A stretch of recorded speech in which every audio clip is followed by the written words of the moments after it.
If a child is viewed as a machine, then their education is broken down into modules: Chinese, math, English, and jump rope. If their Chinese is weak, we sign them up for more Chinese courses. If their math is weak, we sign them up for more math courses. If their English is weak, we sign them up for more English courses. And in the evening, we accompany them downstairs to practice jump rope.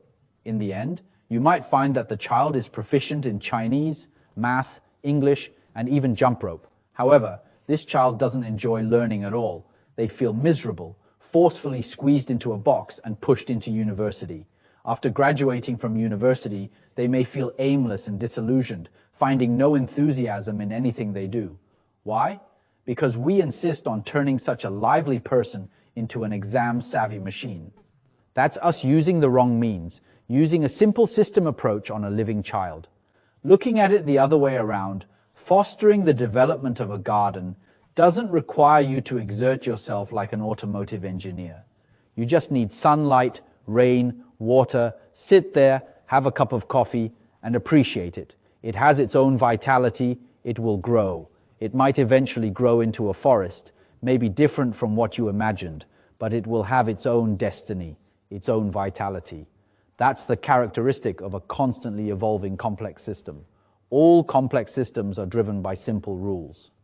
Like we've talked about ants many times, we've talked about sardines many times. Sardines swim in the sea. The first one follows closely behind the leader. The second one maintains an equidistant position with the ones on both sides. The third one maintains an equidistant position front and back. Just these three rules. Input these three rules into a sardine's mind, written in their genes, then in the sea. Sardines form a mesmerizing shoal. You might say these fish have no intelligence. How can they swim so beautifully without anyone lagging behind? Then, when a shark comes to attack them, they automatically move aside, avoiding the attack perfectly. How? Later, computer experts discovered during the simulation that by inputting these three instructions into the small arrows and pushing the first arrow, the entire school of sardines would move. This is what we call the iterative progress of complex systems, which is driven by simple rules. As humans, evolving all the way to today's complex societal system, what do we rely on?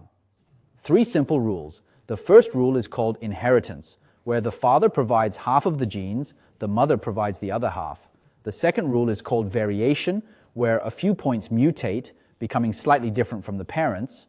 The third rule is called selection, where those that become good, suitable for this world, stay, and those unsuitable gradually get eliminated. Think about something as complex as human evolution. It's all driven by these three simple rules: inheritance, variation, selection. So, someone asked the cellular automata expert, the part we discussed in the book, Complexity, "Can you tell me what the origin of the universe really is?" That cellular automata expert said, "I don't know what the origin of the universe really is, but if there is one, it definitely doesn't exceed 3 lines of code." The core of this book is to discuss with everyone what the most important 3 lines of code are, what the most important 3 pillars are in the process of nurturing a child's growth. After finding these 3 pillars, you'll find that the child is full of vitality, and only then can he continuously iterate, because no matter how much we worry for our children, how long can we accompany them?